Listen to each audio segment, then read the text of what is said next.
Assalamualaikum warahmatullahi wabarakatuh.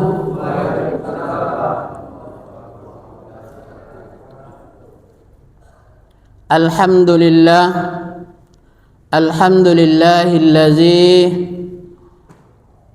wahdahu la syarika lah, wa ashhadu anna Muhammadan abduhu wa rasuluh la nabiyya ba'dah.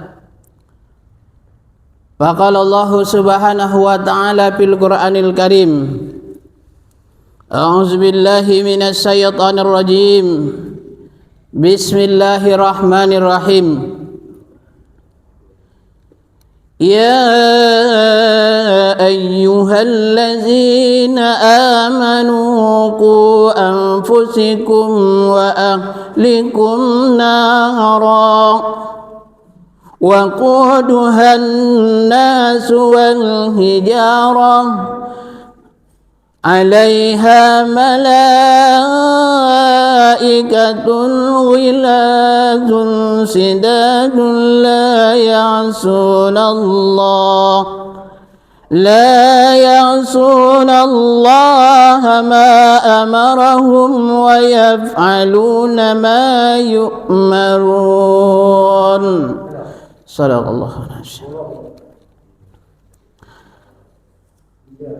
Syukur alhamdulillah, kita panjatkan puji syukur kepada Allah Subhanahu wa ta'ala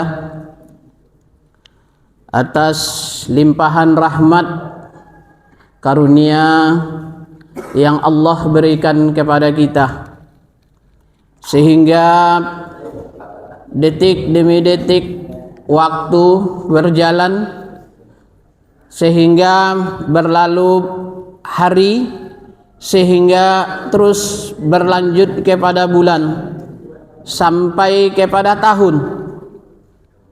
Tentunya perjalanan itu tanpa terasa oleh kita, apalagi di akhir-akhir zaman ini, bahagian yang merupakan tanda-tanda akhir zaman itu waktu terasa begitu cepat.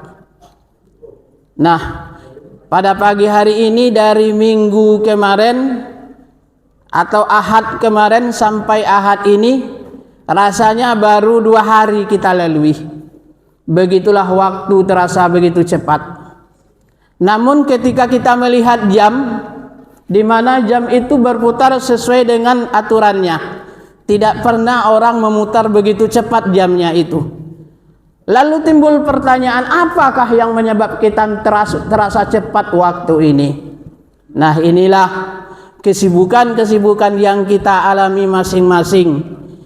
Alhamdulillah, bapak-bapak pada pagi yang berbahagia ini, walaupun rasanya begitu berat kaki untuk melangkahkan, namun panggilan Allah Subhanahu wa ta'ala tetap juga menghadiri majelis taklim kita ini, masih antusias untuk mengikutinya. Kemudian tentunya kita sangat berterima kasih ya atas kehadiran bapak-bapak dan juga ibu-ibu. Kemudian selawat yang beriringi salam. Allahumma salli ala Sayyidina Muhammad wa ala ali Sayyidina Muhammad. Assalamu alayka ya Rasulullah. Yang kami hormati Bapak pengurus masjid dan yang kami hormati ibu-ibu ya yang ada di jamaah masjid ini.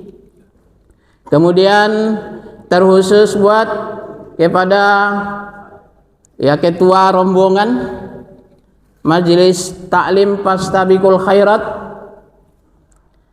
dan kepada bapak-bapak yang tidak sempat kami sebutkan satu persatu, hadirin wal hadirat yang berbahagia.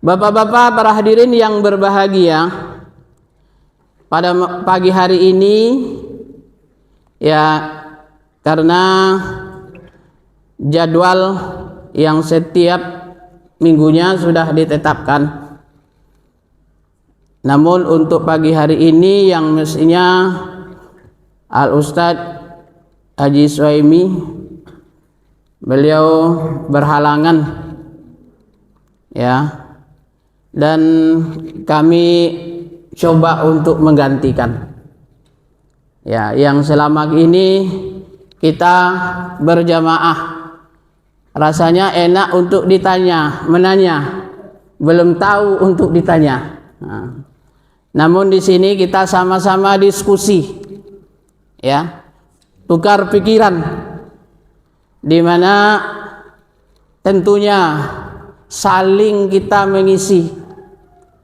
Inilah keuntungan fastabiqul khairat itu ya. Bapak-bapak, para hadirin yang berbahagia, kalau Pak Suhaimi mungkin untuk memberikan ceramah judulnya masalah fikih ya. Jadi saya masalah tafsir, karena kami di Masjid Raya Darul Muttaqin itu juga ada wirid pengajian pada malam Sabtu. Kami juga diberikan jadwal tentang masalah tafsir Al-Quran. Bapak-bapak, para hadirin yang berbahagia, nah sebelum kita memasuki apa itu yang kita tafsirkan nanti ya, setidaknya kita harus tahu dulu. Mungkin bapak-bapak tidak tahu karena udah sekian lama menimba ilmu ya, baik itu berupa hukum fikih, akidah, akhlak ya, kemudian ilmu hadis. Nah, sedikitnya juga udah pernah membicarakan tentang masalah tafsir. Ya, sebelumnya seperti yang kami katakan tadi adalah kita sifatnya ya dialog tanya jawab. Ya, saya akan yang menanyakan Bapak terlebih dahulu, yang selama ini kita ketahui itu apa itu tafsir. Kira-kira apa Pak tafsir itu? Nah, ini kita akan belajar tafsir ini, yang pengkajian kita ini masalah tafsir. Nanti kalau kita lanjutkan, sementara tafsir sendiri kita belum jelas. Kira-kira yang selama ini yang Bapak kenal tafsir itu apa Pak? Alhamdulillah, keterangan atau penjelasan. Ini ya nggak sia-sia ini ketua ini membuat nama fastabiqul khairat ya, berlomba-lomba untuk mencari kebaikan ya, semua sudah terserap. Alhamdulillah dia tahu tentang masalah tafsir, penjelasan atau keterangan. Beda bapak-bapak, ibu-ibu dengan terjemahan. Kalau kita membaca Al-Quran lalu kita lihat terjemahannya, maka kita secara tidak langsung belum sepenuhnya kita memahami ya. Tidak bisa kita mentafsirkan sendiri Al-Quran itu. Kalau yang terjemahannya itu hanya sebatas arti inteleknya ya, mengartikan kata-kata, itu terjemah. Nah, kalau masalah mentafsirkan ini tidak sembarangan, ada mempunyai syarat-syarat tertentu. Jika seseorang itu mentafsirkan ayat Al-Quran dengan sendirinya tanpa ada dia mempunyai sanad, maka dia berdosa. Gitu. Kalau kita mentafsirkan Al-Quran sendiri, menurut pendapat kita berdosa. Karena untuk yang menafsirkan Al-Quran itu mempunyai kriteria. Makanya ada yang kita kenal sekarang ini, marilah kita kembali kepada Al-Quran, marilah kita kembali kepada hadis. Kita berpegang kepada Al-Quran dan hadis. Siapa yang tidak berpegang kepada Al-Quran dan hadis? Tapi apakah cukup kita tahu kita dengan hadis, tahu kita dengan Al-Quran, kita terjemahkan kemudian kita amalkan tanpa didasari oleh tafsir, maka amalan kita itu adallu fa'adal, sesat lagi menyesatkan. Ini bahayanya bapak-bapak kalau kita tidak bisa mengetahui tentang tafsiran Al-Quran. Jadi begitulah pentingnya tafsir Al-Quran itu. Yang ini halnya menyangkut tentang ibadah kita. Kita mempunyai sandaran dalil, tapi dalil itu hanya kita pakai untuk yang kita tafsirkan sendiri. Kita tahu Al-Quran ini kan ada sifatnya umum, mutlak, ya, tidak terperinci dia secara yang memperincikan, yang menafsirkan itu ada. Ini bapak-bapak para hadirin yang berbahagia. Ini pertama, udah tahu apa itu tafsir? Itu adalah keterangan atau penjelasan Al-Quran, dijelaskan secara terperinci. Nah, yang pertama. Yang kedua adalah metode, cara untuk menafsirkan Al-Quran, penafsiran Al-Quran. Nah, cara untuk penafsiran Al-Quran ini setidaknya ada 3 hal. Nah, ada 3 hal penafsiran Al-Quran itu. Yang pertama adalah tafsir bil mas.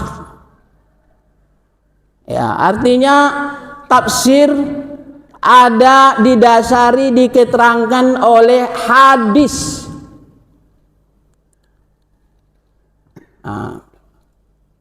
Ya, umpama di dalam Al-Quran sering kita jumpai yang maksudnya ada aqimus shalah wa atuz zakah, dirikan sholat dan tunaikan zakat. Nah, di situ tidak ada dalam Al-Quran bagaimana sholat, berapa kali kita melakukan sholat sehari semalam. Tidak ada disebutkan. Kemudian umpamanya ada lagi ayat, ya ayyuhallazina amanu kullu misib kafah wala tattabi'u khutuwatis syaiton innahu lakum aduwwum mubin. Itu.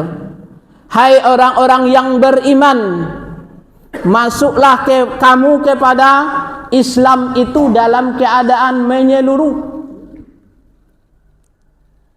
Tak disebutkan bagaimana orang yang masuk Islam di situ.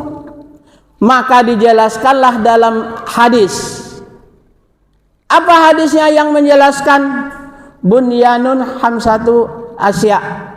Islam itu berdiri dengan lima perkara. Berarti kita kenal dengan rukun Islam. Nah, kalau orang hanya sebatas membaca ayat tadi dan dia tidak membaca tafsirnya ayat, maka orang akan cenderung dia itu hanya memakai bagaimana sholat semaunya dia. Bahkan ada sebahagian mereka ya sholatnya dikatakan sekarang kan udah zaman modern Pak ya. Nabi Adam dia katakan sholat hanya sholat zuhur, ya. Kelengkapan sholat itu kan kita hanya mengingat, ya itu termasuk udah sholat. Nah ini kita ketahui yang seperti ini penafsiran dalam Al-Quran ini yang disebut dengan keliru. Itulah ada sandaran kita. Ya tentunya hadis yang dipakai itu ya hadis-hadis yang sahih. Nah, untuk sebagai sandarannya. Nah, itu yang dimaksud dengan yang pertama, tafsir yang pertama tadi. Yang dikenal dengan nasakh mansukh. Ya, nas itu Al-Qur'an, mansukh menjelaskannya. Ya, mansukh itu menjelaskan yang tidak tercantum dalam Al-Quran dijelaskan oleh hadis. Ya, itu nasakh mansukh. Ini metode yang pertama tafsir itu. Nah, kalau seandainya ya tidak memakai hal seperti itu, sedangkan itu saja udah ada sumbernya, masih banyak di antara kita mencari hukum-hukum yang lemah. Hadirin sedang jemaah subuh yang berbahagia. Nah, itu yang pertama metodenya. Yang kedua adalah tafsir bil rai. Nah, ini tingkatan yang kedua mentafsirkan Al-Quran itu adalah para ulama-ulama, ijtihad para ulama. Ya, yang kita kenal mazhab, ya.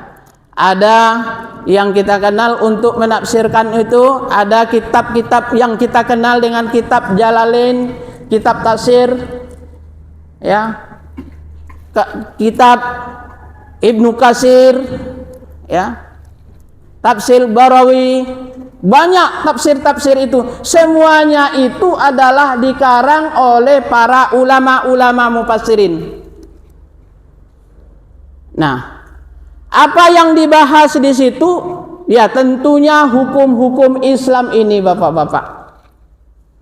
Dibahas di dalam penafsiran ya para ulama tadi. Ya. Ulama ini yang cocok dia memakai ya yang menafsirkan Al-Qur'an. Karena dia harus mempunyai alat. Ya. Setidaknya orang yang menafsirkan Al-Qur'an itu dia hafal Al-Qur'an 30 juz. Nah, ini ulama, bukan ulama-ulama seperti abad 20 ini, ya. Ya, ulama-ulama yang terdahulu seperti ulama Jalaluddin Al-Mahalli, itu dia yang mengarang kitab tafsir Jalalain. Nah, ini dia. Ya, kita baca seperti ada lagi. Ya, kitab tafsir yang lain seperti Al-Barawi juga ada. Tafsir Ibnu Katsir banyak.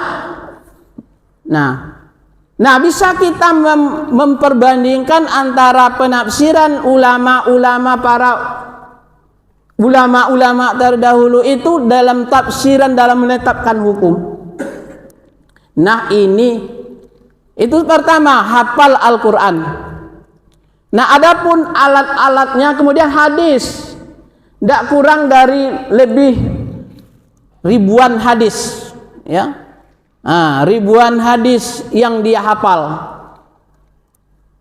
Bukan melihat seperti kita melihat di laptop, ya. Tapi dia ribuan hadis ini ada ulama, ya. Dia seorang ulama, tapi menafsirkan Al-Qur'an banyak sekarang ini dia menafsirkan Al-Qur'an ada bekas di keningnya ini hitam. itu katanya adalah tanda, ya, bahwa dia udah dapat tanda itu, tanda dia orang bertakwa. Nah, padahal dalam penafsirannya enggak seperti itu, kita lihat dalam Al-Quran. Tapi karena mereka tidak mau membaca beberapa tafsir-tafsir itu, ya, banyak yang memakai penafsiran Al-Quran itu secara akal. Memang para ulama-ulama terdahulu juga memakai akal dia. Ya, akal. Ya, Al-Quran itu kemudian ada sandaran-sandarannya melalui ya rentetan yang pertama tadi, metode yang pertama. Nah, ini. Nah, ketika itulah ya kita lihat ada yang beberapa macam penafsiran, Pak, ya. Ada dalam Al-Quran lagi, itu kita lihat, ya, al-yawma nahtimu ala afwahihim wa tukallimuna aydihim wa tashhadu arjuluhum bima kanu yaksibun. Itu Al-Ustadz yang kondang pun kini agak meluruskan kita, ya, supaya kita jangan salah pemahaman. Itu di dalam surat apa itu, Bapak-bapak? Surat Yasin, ya. Ayat berapa? Ayat berapa, Pak? Ya, tanya pun sama saya pun saya nggak ingat, ya. Sama kita, ya. Yang penting tahu al-yauma nahtimu ala afwahihim, berarti ada koneknya itu, ya. Sering kita baca, ya, Yasin, al-yauma nahtimu ala afwahihim wa tukallimuna aydihim wa tashhadu arjuluhum bima kanu yaksibun. Ya, pada hari itu mulut mereka dikunci, yang berbicara tangan yang menyaksikan, ya, tangan-tangan mereka. Apa kata mereka? Masa kok tangan berbicara? Dia dibawakan kepada logikanya. Al-Quran itu dilogikakan, tidak melalui tafsirannya. Apa yang terjadi? Seolah-olah di akhirat itu sama juga di dunia. Ketika orang di dalam kubur nanti, ya, sampai di alam kubur ditanya oleh malaikat, tentu yang dijawab seperti kita hidup. Nah, apa gambaran dia? Ya, seperti ditanya. Nanti nggak mungkinlah yang ngomong itu tangan. Tangan ini nggak bisa ngomong, dianggap yang ngomong itu mulut saja. Padahal itu adalah bagaimana penafsiran ayat, ya. Bukan secara zahir ini kita punya anggota tubuh, yang anggota tubuh kita ini diibaratkan, ya, semua melengkapi dari roh kita. Ya. Dalam bentuk roh kita itu sudah melengkapi tubuh kita. Tapi dalam bentuk apa? Maka diumpamakan supaya manusia itu lebih mengerti lagi. Nah, itu maksudnya. Kalau tidak, ya, kita gimana pula di akhirat, dikaji masalah akhirat, apalagi masalah tauhid. Na'udzubillah. Nah, ini kalau masalah hukum fikih masih kita. Kalau yang masalah wajib dimasalahkan, ini yang sifatnya mutlak, yang tidak bisa dirubah-rubah, ya, itu bisa jadi. Tapi kalau masalah ini, ya, masalah yang tidak mutlak, furu', itu biasa ada perselisihan. Contoh yang sunnah umpamanya, itu enggak masalah antara, ya, apa namanya, kunut dan tidak kunut, baca bismillah alhamdulillahnya, ya. Ini itu kan masalah sunnah, tak perlu diributkan lagi. Tapi kalau masalah yang seperti itu, ya, tergantung keyakinan pemahaman kita dalam menafsirkan ini. Itu yang kedua. Yang ketiga adalah minum dulu, Pak, ya, agak kering kerongkongan ini.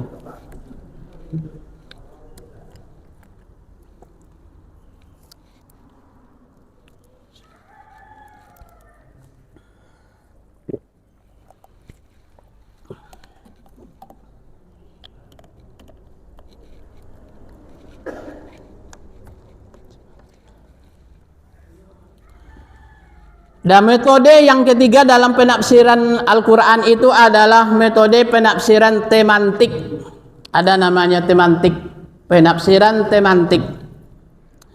Nah, maksud penafsiran Al-Quran secara temantik inilah yang dipakai oleh para ulama-ulama kita. Dikumpulkan ayat-ayat yang berkaitan hukum, umpamanya fikih. Ini ayatnya. Masalah apa lagi? Masalah zakat. Ini ayatnya dikumpulkan. Sehingga terbentuklah namanya sebuah judul. Nah, secara umum itu sudah apa? Ya, secara umum sudah diterapkan di dalam Al-Quran. Contohnya kita pada pagi hari ini kita akan membahas tentang tafsiran surat At-Tahrim ayat 6. Nah, ini masalah apa yang dibahas di sini? Nah, ini baru namanya tafsir temantik. Nanti secara global itu namanya kurikulum. Dikenal dengan kurikulum. Ada dikumpulkan semua yang judul-judulnya itu ini dalilnya. Ini hukumnya, ini dalilnya. Jadi para ulama membuat hal itu. Bagaimana yang ini apa dalilnya, ini apa hukumnya, mana sumbernya. Inilah dalilnya tentang masalah tafsir temantik itu tugasnya. Jadi kalau ada orang sebelum dia berceramah dia bacakan ayat, nah ayat yang dia bacakan itu berkenaan dengan judulnya ceramahnya itu. Itu sebagai pembukaan ini boleh dikatakan sudah hampir jam 6 pula Pak ya. Ya, kita sedikit baru masuk kepada mencoba kita menafsirkan Al-Quran surat At-Tahrim ayat 6. Ayat ini boleh dikatakan sering sekali dibacakan. Boleh dikatakan kalau ditanya satu persatu bapak-bapak ini udah hafal semua ayat itu. Tidak ada yang nggak hafal. Ya, kenapa? Karena ini sering kali disampaikan ya oleh para ulama-ulama. Ini untuk apa? Ayat ini adalah berkaitan dengan peringatan. Ya. Ayat yang memperingatkan kita. Sebagaimana penafsiran nanti dari penafsiran dalam kitab Al-Jalalain. Situ Allah Subhanahu wa taala menjelaskan dalam Al-Qur'an bunyi ayatnya, A'udzubillahi minasyaitonirrajim. Bismillahirrahmanirrahim. Ya ayyuhallazina amanu qu anfusikum wa ahlikum naro wa quduhan nasu wal hijara 'alaiha malaikatun ghilazun sidadun la ya'sunallah ma amarahum wa yaf'aluna ma yu'marun. Hai orang-orang yang beriman, pelihara dirimu dan keluargamu dari apa pelihara? Dari api neraka. Waquduhan nas wal hijarah, yang bahan bakarnya itu nanti adalah manusia dan batu-batu. Nah, dalam kitab Al-Jalalain disebutkan di situ, ya ayyuhallazina amanu qu anfusakum. Ya, hai orang-orang yang beriman, pelihara dirimu. Maksud pelihara ini apa? Nah, ini kalau Imam Jalaluddin Al-Mahalli menyebutkan yang dimaksud memelihara di sini adalah dari perbuatan fahsya wal munkar, perbuatan yang tidak baik, ya, yang keji dan yang mungkar. Nah, ini peringatan dari Allah Subhanahu wa taala. Bagi siapa jangan melakukan hal itu, tentunya yang pertama adalah ampusikum, diri kamu. Ya, mana yang diri kita ini, bapak-bapak? Nah, sedikit kita membahas diri kita ini yang mana ini? Mana diri kita? Inilah kita, nah, kan gitu. Inilah kita. Ya, berdasarkan nama kita. Ya. Nah, di dalam diri kita ini yang paling dominannya apa? Itu tentu kita akan melihat ke sana. Ya, apa yang paling dominan di dalam diri kita? Nah, di dalam ayat itu yang paling dominan adalah dalam hadis, ya, adalah hati. Nah, dengan akal. Nah, ini diberikan potensi kepada manusia, kelebihan kepada manusia. Kelebihan itu adalah akal dan hati. Coba kita bapak-bapak pergi ke tempat apa? Berjalan kita mau ke Pekanbaru, ada bengkolan. Di situ ditulis kan bahaya sering terjadinya kecelakaan. Ya, kira-kira apa yang ditulis di situ? Apa? Hati-hati. Nah, ya, hati-hati. Bukan ditulis itu kepala-kepala. Nggak ada kan yang pecah kepalanya nanti itu kan nggak ada kepala-kepala. Tangan-tangan nggak ada itu. Tapi disebut adalah hati, ditunjuknya kepada hati kita. Nah, itu kalau kita memakai secara logika kita. Ya, apapun, ya, kita mau jalan meniti kayu umpamanya sampai ke seberang. Nah, nanti ya kamu harus hati-hati ya. Kalau ketika kita mau berangkat bilang doanya apa? Hati-hati ya. Nanti kecelakaan. Padahal yang bergerak itu adalah tubuh kita. Yang melangkahkan itu adalah kaki kita. Kok kenapa hati yang disuruh? Nah, ini semua adalah bersumber dari hati. Iza salahat jasadu kullu wa iza fasadat kullu wa hiya qalbu. Di dalam tubuh itu apabila baik jasadnya, maka baiklah ia. Apabila jahat, maka wahia qalbu, siapa? Yaitu hati. Nah, dalam hadis itu hadis 52 rawahu Bukhari Muslim. Di situ disebutkan yang paling utama itu adalah hati. Nah, ketika kita menghadap kepada Allah Subhanahu wa taala, ya juga hati. Nah, kalau hatinya ini baik, apa yang tidak baik dalam hidup ini, Bapak?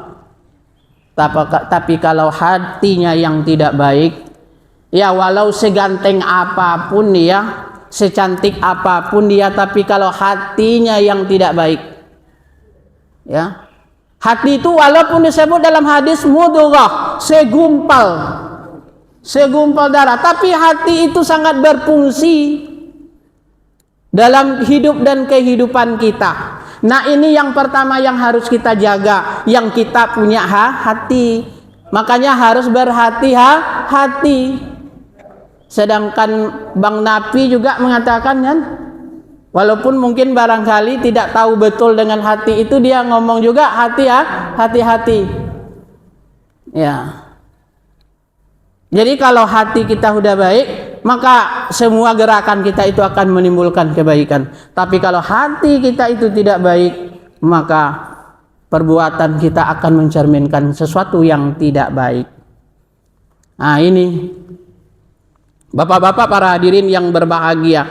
Untuk itu kita harus perlu, ya, di dalam hidup ini konsepnya apa? Konsepnya adalah pada diri kita itu ada hati kita yang berfungsi, kemudian akal. Nah, apa kelebihan kita dengan maaf binatang.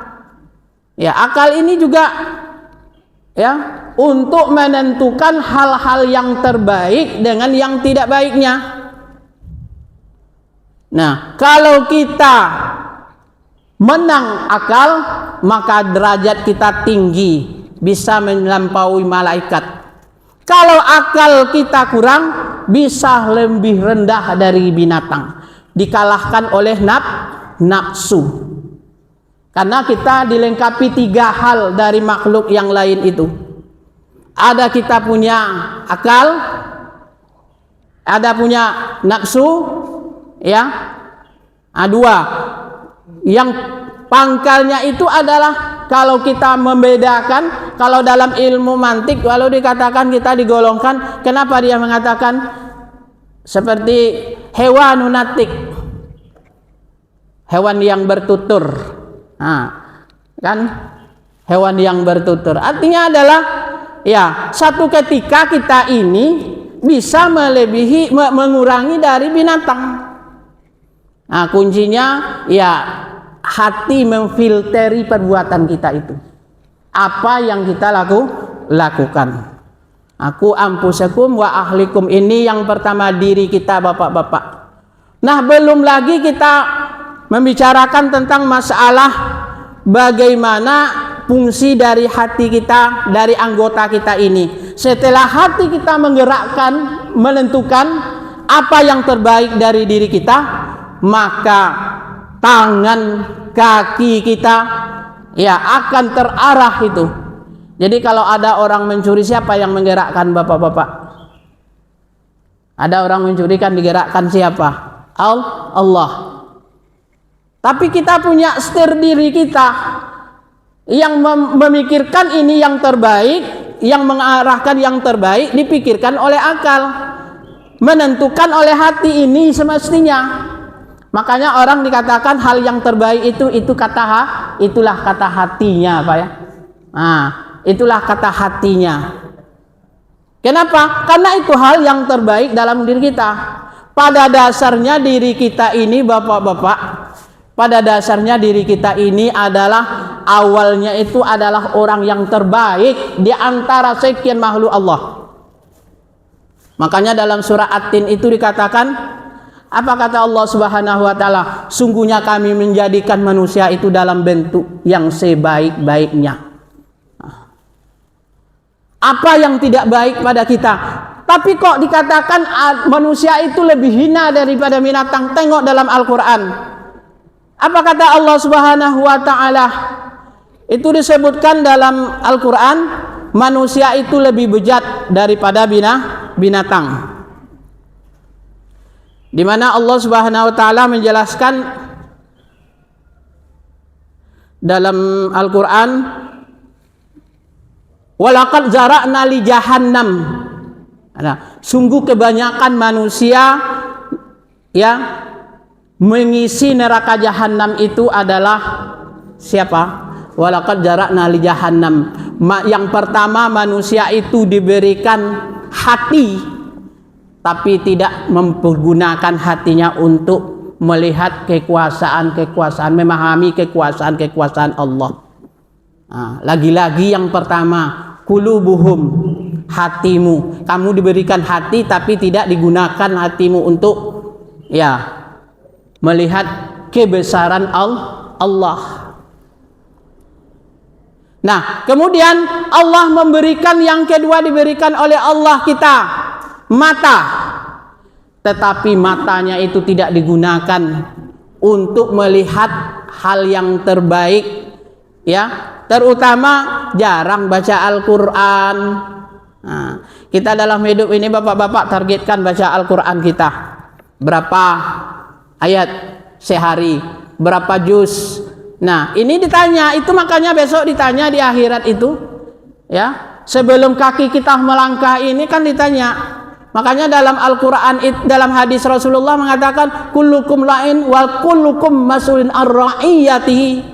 Tiap-tiap kamu itu adalah pemimpin, dan setiap pemimpin, walaupun makna pengembala di sana, tapi mengartikan pemimpin. Setiap kita ini adalah pemimpin, dan akan ditanya atas kepemimpinannya itu.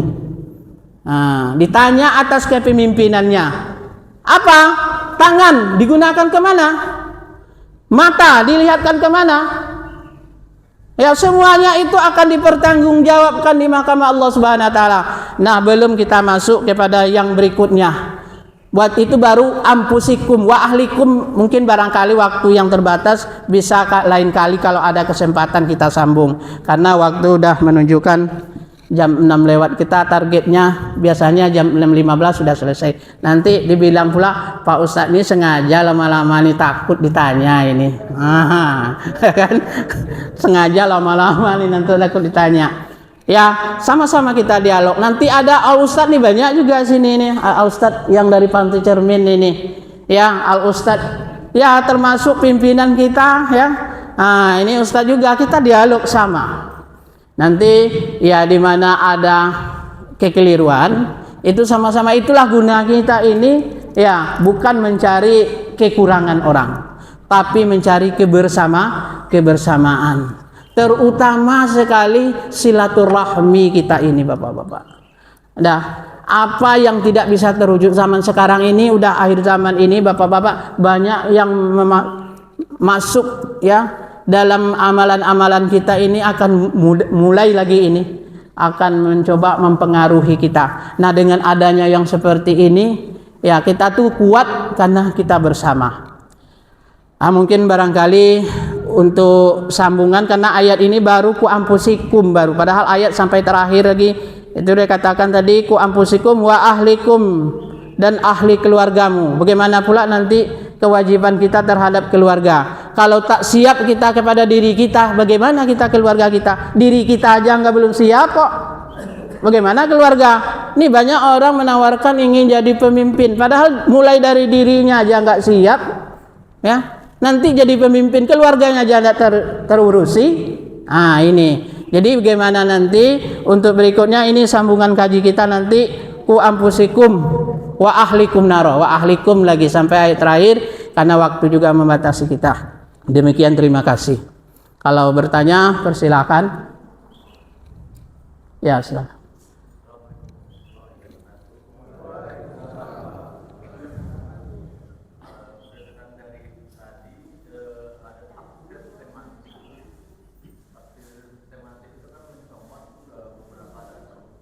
Iya.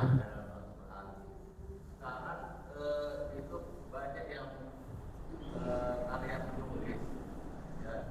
Ada yang istilahnya sesuai dengan kaidah, ada yang kaidah menurut dia sendiri. Bagi kami yang umat yang mau ini, misalnya kami pergi ke toko, dan kami tidak tahu nih karangan-karangan siapa, apakah umat karangan ulama yang memang sesuai dengan Ahlussunnah wal Jamaah atau tidak. Jadi saya kami mengetahui yang tadi itu karya tafsir tematik yang memang sesuai dengan kaidah Ahlussunnah wal Jamaah. Ya udah. Ya, terima kasih atas pertanyaannya. Ya, ini masalah sumber hukum. Tentu kita akan melihat beberapa sumber, bukan hanya terbatas kepada buku. Ya, inilah gunanya kita. Kalau orang hanya sebatas bersumber hanya sebatas buku saja, ya dia ibaratkan mempunyai guru yang bisu. Jadi ya maksudnya kombinasi lah ya antara buku kita yang kita baca, kemudian kita pertanyakan kepada ulama-ulama yang kita cari ya kitab-kitab yang masyhur. Bagaimana kitab kategori yang Bapak tanya tadi, kitab-kitab yang mungkin barangkali ada, karena sekarang kan banyak buku-buku yang muncul, padahal buku itu kan udah di dalamnya ada yang menyimpang. Arti kata dengan walaupun yang secara mutlaknya hukum yang mutlak, tapi secara sunnah umpamanya ada yang menyimpang. Nah, bagaimana yang masalah ini? Inilah perlunya kita harus dialog. Kalau ditentukan satu persatu, umpamanya kalau kita mau baca Al-Quran untuk sebagai referensinya saja, ya. Kalau masalah kita lihat Jalaluddin itu udah kalau kita baca Al-Quran, kita baca tafsirnya udah memadai, itu udah cukup, bisa kita amalkan dalam kehidupan kita karena sanadnya bagus. Nah, kemudian ya banyak tafsir-tafsir yang lain. Kemudian tadi dikatakan buku-buku yang mana saja yang kira-kira kita bisa untuk menetapkan satu hukum, ya. Buku-buku yang sifatnya kita lihat di situ ada, di dalam itu ditulis mulai ya pengarangnya, sanadnya siapa sampai akhirnya nanti udah dijumpai. Tapi kalau seandainya itu tidak ada, nggak jelas, ya nggak usah kita itu yang sebagai pedoman. Yang kedua kita harus mendialogkan kepada Ustadz. Contoh, kita umpamanya bertanya, ini saya pernah membaca buku ini katanya seperti ini, gimana Ustadz? Bisa saja, nggak masalah kita untuk sebagai perbandingan. Ya, kalau kita baca juga buku-buku, contohnya tanya jawab, ribuan tanya jawab ada, bukan masalah Ustaz Abdul Samad, tapi ada buku setebal ini dulu ada muncul buku tanya jawab masalah agama. Nah, dan ada lagi kitab namanya kitab Duratun Nasihin.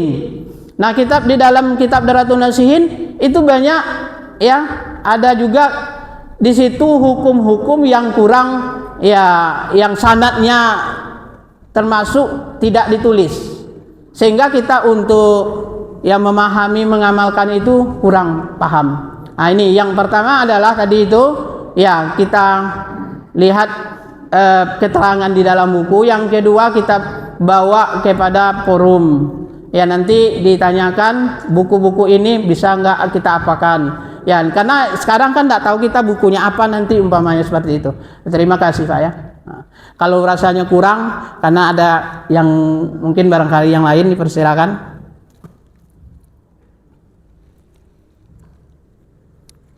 Nampaknya waktu ada sekitar 5 menit nih lagi Pak ya. Ya. Lama ya. 6.30. Ya. Kemarin Pak Ustadznya aku tengok 15, nanti orang udah kesibukan pula kan. Nah, ya silakan. Ya, yang nanyakan masalah hukum ini, nah, dia yang kita ini, ya silakan, ada yang tanya? Silakan. Jadi ini karena masalah tafsir, kita hari ini sering banyak dikampanyekan masalah akidah ini, bahwa Allah di aras. Dalam Al-Quran itu begitu. Iya, teksnya. Kemudian ada lagi tangan Allah, wajah Allah. Ini kan masalah akidah. Jadi mungkin bisa Ustaz jelaskan kepada jemaah bahwa di dalam Al-Quran itu ada yang namanya ayat mutasyabihat, ada namanya ayat muhkamat. Mungkin jelaskan bagaimana kita menyikapi ayat-ayat yang seperti Allah di aras, Allah, wajah Allah dan lain sebagainya. Iya. Makasih. Pertanyaan ini yang lagi hangat-hangat dibicarakan ini Bapak-bapak ya. Ya, karena ada sebahagian menafsirkan kalau kita doa itu kan di atas, makanya Allah itu di atas. Jadi kalau kita mengatakan Allah di bawah, berarti Allah itu rendah, akan gitu. Ya, referensinya bukan hanya dalam bentuk satu. Kita lihat dalam hal itu, ya, banyak ayat-ayat lain mengatakan itu hanya dalam bentuk kias. Ya, kiasnya di mana di sana? Kiasnya kan Allah itu aras, duduk di atas aras, duduk di singgasana, duduk di kursi. Ya, apakah Allah duduk di kursi? Nah, sedikit kita membahas juga ya tauhid ini, ya akidah. Nah, ini kalau kita pakai akidah siapa yang kita pakai yang seperti itu, bahwa Allah itu lebih tinggi pula makhluk dari Allah, kan gitu. Masakah Allah duduk di kursi berarti lebih duluan kursi dari Allah? Nah, ini Ya. Nah, inilah ya yang perlu bagi kita. Kalau kami dulu bapak-bapak, ya, saya masih ingat waktu sekolah di pondok pesantren namanya Batu Bersurat, Kecamatan 13 Koto Kampar. Waktu itu saya ya sekolah selama 6 tahun karena saya masuk di sana kelas 2. Jadi waktu itu saya belajar selama 6 tahun di pondok pesantren. Setelah itu saya pas tamat, barulah pesantren itu dipindah ke daerah Kabun sekarang. Nah, di situ saya berjumpa juga dengan almarhum Abuya Aidarus dulu, ya. Pernah juga kami diskusi setiap pagi itu. Karena kalau di pondok itu memperdalam ilmu tauhid. Tapi yang namanya kita perkembangan setelah itu dilanjutkanlah ya tahun 99 kuliah di UIN Susko Pekanbaru, ngambil jurusan PAI. Nah, jadilah sampai sekarang. Tapi alhamdulillah sedikitnya ya program yang ada baik di Pekanbaru, alhamdulillah saya selama di Pekanbaru ngikuti MDI Pekanbaru sampai sekarang, ngikuti MDI di Pekanbaru. Ya, banyak hal-hal yang sama itu ditanyakan dalam masalah itu. Karena kalau kita tahu di Pekanbaru tahulah banyak ya, bukan kayak kita satu mazhab saja, banyak mereka. Kemudian ditanyakan juga dalam hal yang bentuknya yang sama. Ya, saya kembali kepada tauhid. Ya, tauhid itu terdiri dari akidah. Akidah itu ada 50. Akidah itu 50. Itu dalam kami belajar dulu wajib hukumnya mengetahui akidah 50. Nah, wajib. Kalau tidak tahu akidah yang 50, maka kita tidak dikatakan orang yang sempurna Islamnya. Nah, kan? Itu. Kalau kita sebenarnya bukan ibaratkan sholat, Pak ya. Sholat kita tanya satu persatu, umpamanya kita sholat ini. Ketika kita sholat ditanya mana yang itidalnya, berapa rukun sholatnya, kira-kira bingung enggak kita bapak-bapak? Tapi cobalah kita sholat, tahu kita apa yang kita lakukan semua. Ibaratkan seperti itu. Kalau ditanya bapak-bapak ini apa yang akidah 50, bukannya bapak-bapak tidak tahu. Semuanya tak pasti tahu, cuma untuk menentukan satu persatunya mungkin barangkali itu saja ya. Ya, tentu perinciannya saya garis besarnya itu kan akidah 50 yang wajib kita pahami ini adalah yang pertama sifat 20 yang wajib bagi Allah. Itu sifat yang wajib bagi Allah itu ada 20. Ya, 20 itu mulai dari wujud, qidam, baqa sampai mutakaliman. Ya. Nah, itu kan ada kata-kata yang sama. Kalam, mutakaliman ada di situ. Apa pula bedanya? Itu semuanya dikaji.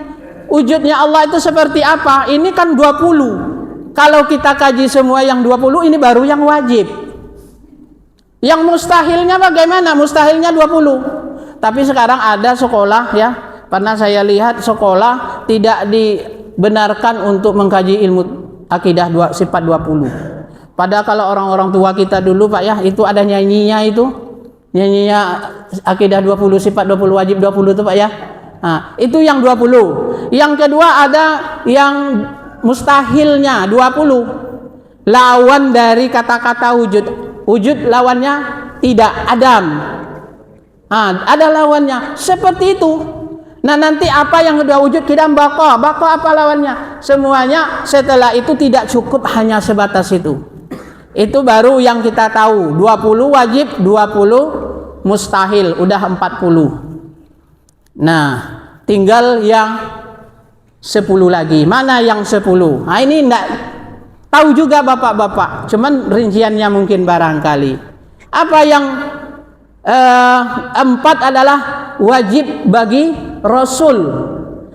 Nah, ada 4 yang wajib bagi Rasul itu. Kalau yang wajib bagi Rasul kita wajib mengetahuinya bapak-bapak. Ya. Karena ini bahagian dari akidah kita.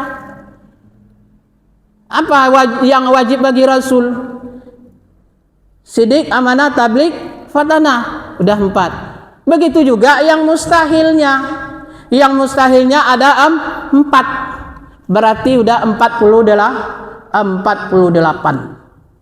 Nah, tinggal 2 lagi. Mana yang 2? Harus bagi Rasul.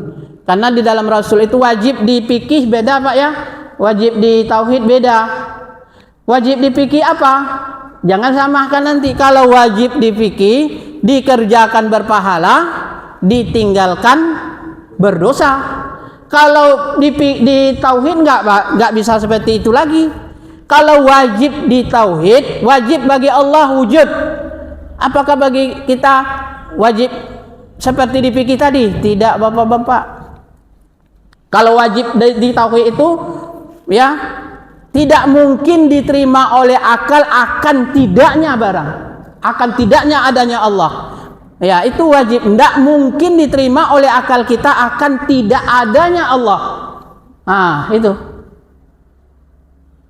Kalau dibilang mungkin diterima oleh akal akan adanya Allah, masih kurang. Berarti bisa jadi nanti tidak bisa diterima oleh akal kita. Nah, umpamanya ini tidak mungkin ini. Menurut kita, bagi Allah itu mungkin semuanya. Ini baru sifat dalam bentuk wujud. Nah, belum lagi ini tadi yang 2 lagi Pak ya. Yang 2 itu wajib harus bagi Rasul. Wajib bagi Rasul, harus bagi Rasul. Harus bagi Rasul itu apa? Bersifat kemanusiaan. Apa sifat kemanusiaan? Rasulullah itu, Nabi itu sama dengan kita dalam bentuk jenis manusianya. Tapi kualitasnya ya tentu Rasulullah itu tidak akan sama. Kalau Rasulullah dalam sejarah itu kalau kita nengok dari belakang sama, nengok dari depan. Nengok dari samping sama. Jadi kita nggak bisa kalau mau menipu-nipu Rasulullah nggak bisa kita. Dia ngadap kita terus. Nah itu ya pada pandangan kita. Tapi pada yang harus bagi Rasulullah makan dia, minum dia, tidur dia. Ya, sama. Punya istri dia, punya anak dia. Itu Rasulullah sama dengan kita. Ya, dalam bentuk kestatusan manusia itu harus bagi Rasulullah. Ya. Nah, ini. Udah 49. Satu lagi. Apa yang satu? Ya. Yang satu itu adalah harus bagi Allah. Harus bagi Allah. Bukan hanya ada wajib bagi Allah, tapi harus bagi Allah. Bukan harus seperti kita harus lakukan, enggak itu. Nanti kita bagaimana? Saya haus minum, harus minum. Bukan harus seperti itu. Harus bagi Allah itu adalah menjadikan yang mungkin, menidakkan yang mungkin, menidakkan yang tidak mungkin. Ya, itu prerogatif Allah. Mau apapun Allah lakukan. Nah, itu harus bagi Allah. Umpamanya kita, ya logika kita menerima seperti ini. Ternyata biasanya manusia yang kepalanya 2 dempet nggak akan bisa hidup, Bapak ya. Menurut kita kok bisa seperti itu? Logika kita mengatakan nggak mungkin. Tapi bagi Allah semuanya itu bisa. Karena Dia yang menciptakan. Itu bagi Allah menjadikan hal yang seperti itu adalah harus. Menjadikan mungkin dan menidakkan yang mungkin. Mungkin oleh kita menurut pemikiran kita, bagi Allah mungkin. Tidak mungkin menurut pemikiran kita, bagi Allah mungkin. Bisa jadi hal itu bisa oleh Allah Subhanahu wa taala. Ini. Jadi ya secara kesimpulannya Allah di atas. Apakah Allah itu di atas? Nah, tadi itu dikatakan banyak yang mengatakan dalam ayat itu ya, apa kata Allah ada dalam apa? Wa iza sa'alaka ibadi anni fa inni qarib. Apabila hambaku bertanya kepada aku, jawablah aku dekat dengannya. Kalau di langit jauh enggak? Itu ayat juga Bapak-bapak, berarti Allah itu dekat sesuai dengan ilmu tauhid. Jauh tidak berjarak, dekat tidak bersentuh. Allah sendiri yang mengatakan wa iza sa'alaka, apabila hambaku bertanya kepada aku, kata Allah, tentang aku, kata Allah. Siapa lagi yang berkata itu? Fa inni qarib, jawablah bahwa sesungguhnya aku dekat dengannya. Nah, ini nanti ada pembahasannya lagi kalau akidah tauhid ini, Bapak-bapak. Akidah tauhid itu membahas di dalam hidup kita ini ada 4 hal yang harus kita miliki. Ya, baru kita sampai ke situ. Apa yang 4 hal? Ada namanya syariat, inilah yang kita lakukan. Ada namanya tarikat, itulah jalannya sampai ke sana. Ada yang namanya makrifat, ya. Ada namanya hakikat. Nah, ini yang lebih sesepuh kami kan, ini udah matang mungkin barangkali dalam hal ini nih, ya. Ini baru kita sampai ke situ. Apakah itu syariat? Ini yang kita lakukan, ini ibadah ini, ya. Kita sampainya ada pula yang terlalu tinggi dia. Banyak kita baca, Pak, lihat-lihat di Facebook itu kan. Rasanya kita mematahkan semangat kita untuk ibadah, ya. Ya, dah kita kan di dalam diri kita ini Tuhan. Untuk apa sholat lagi? Ya Tuhan bersama Tuhan, sholat untuk apa? Nah, diri. Ini terlalu dalam kajinya, dia tidak mengkaji yang 4 ini. Kalau ditelusuri yang 4 tadi, syariat, tarikat, makrifat, hakikat, ini kalau ditelusuri maka dia tidak bisa lari dari hal itu. Nabi saja, Nabi, ya tengok bengkak kakinya untuk sujud kepada Allah. Masa kalau kita baru seperti itu udah bilang nggak perlu sholat lagi, ya karena dia udah sampai. Sedangkan wali Allah aja dia sholat pakai syariat, walaupun dia mengatakan syariat itu baru kulit, kan ada itu ya, syariat kulit. Yang sampai itu hakikat, ya harus dijalani proses itu. Tidak cukup dengan kita datangi setiap subuh ini kan, datangi ada namanya nanti tarikat, tarikatnya ada berapa macam tarikat itu, ada namanya suluk dulu. Makanya ada orang di dalam suluk itu baru dia mendapatkan khalifah, tapi bukan khalifah residin ya, jadinya paham pula khalifah residin pula nanti. Ini ya bapak-bapak, ini jadi yang di atas itu bukan yang dimaksud, ya kekuasaan Allah untuk meninggikan derajatnya Allah. Nggak mungkin pula Allah itu dikatakan di bawah, ya. Sama dengan tadi yang kedua, tangan Allah, ya. Ada dalam ayat dikatakan, ada di situ ya ayyuhallazina amanu, ya ayyuhallazina amanu qu anfusakum wa ahlikum bukan, ya ayyuhallazina amanu taqullaha haqqa tuqatih wa la tamutunna illa wa antum muslimun wa'tasimu bihablillahi jami'ah. Berpegang teguhlah kamu kepada tali Allah. Apakah Allah punya tali dia? Itu.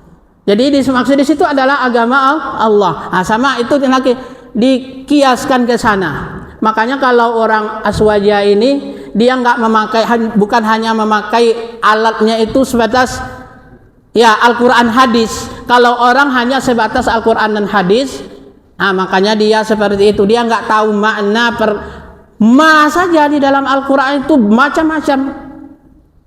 Contoh, ma ta'budu min ba'di, ma di sana kan untuk mempertanyakan apa yang kamu makan setelah mati aku, akan baru ma saja. Ada ma itu manapi, menidakkan, baru kata-kata. Makanya Al-Quran ini kaya bahasa. Nah, untuk mengkaji itu ya ada beberapa banyak alat yang harus kita tempuh, terutama ya nahu, sorab, ya. Setelah itu ada namanya kalau lebih tinggi lagi ada namanya itu disebut dengan mantik ma'ani. Itu udah sampai ke filsafatnya itu. Kalau udah kita menguasai mantik ma'ani, udah sampai kita derajat kita ke filsafat. Ini pakai akal lagi. Makanya ada orang entah betul entah enggak itu, ketika ditanya ada seorang ulama yang mati, tapi saya rata-ratanya yang sumbernya itu belum jelas. Ketika di dalam kubur ditanya seorang ulama, apa yang ditanya dalam kubur? Ma rabbuka. Kemudian orang yang bertanya itu bertanya lagi, apa faedah ma di sana? Ma rabbuka, siapakah Tuhanmu? Apa faedah ma di situ? Sehingga malaikat lari. Ini nggak bisa ditanya ini. Itu. Jadi ini satu nih, ini makanya bapak-bapak, ilmu ini semakin kita gali semakin dalam. Semakin ibaratkan kita minum air garam, semakin kita minum semakin haus. Jadi jangan kita istilahnya udah tahu saya udah cukup lah ini. Jangan seperti itu. Semakin kita gali nanti semakin bapak-bapak sering pergi ini semakin berkurang. Semakin rasanya kita tuh berkurang ilmu kita. Oh iya. Tapi pada hakikatnya ilmu kita itu bertambah, tapi diri kita merasa berkurang ilmu kita. Ada habis Pak ya? Ini ya Ustadz yang bertanya tadi, itu jadi yang duduk itu bukan dalam bentuk yang zohirnya ya, yang bentuk yang zatnya, tapi adalah kekuasaan Allah itu ya lebih tinggi ya. Itu mungkin barangkali karena waktu juga membatasi kita, lain kali kita bisa kembali. Saya sebagai pembawa atau menyampaikan ini bukanlah arti menyampaikan, tapi kita ini sebagai hanya dialog ya, di mana ada kekurangan, tak ada manusia itu yang sempurna. Ya, saya merasa berkurang seperti inilah. Kalau nggak saya coba dulu dari awal mulai kuliah, nggak coba untuk seperti ini, hanya ilmu itu saya pendam begitu saja, rasanya ya habislah sampai di situ. Tapi ya saya coba mulai dari kuliah sampai seterusnya, saya akan juga mencoba sampai sekarang. Entah kalau besok saya nggak kuat lagi ya untuk kemana-mana. Coba bayangkan dari rumah ke Pekanbaru setiap malam bulan Ramadan pergi ngisi MDI. Ya, itu pun tidak saya bilang sama ketuanya bahwa saya tinggal di Pantai Cermin, tetap saya tinggal waktu di kuliah dulu. Supaya apa? Supaya dia nggak tahu. Kalau saya bikin sana, tidak pantas lagi Pak, Bapak pergi dari sana. Tapi saya semakin kuat tenaga, insya Allah. Ya, masalah biaya atau apa itu jangan kita bicarakan, itu Allah yang menjamin. Demikian, terima kasih. Wabillahi taufiq wal hidayah wassalam. Assalamualaikum warahmatullahi wabarakatuh.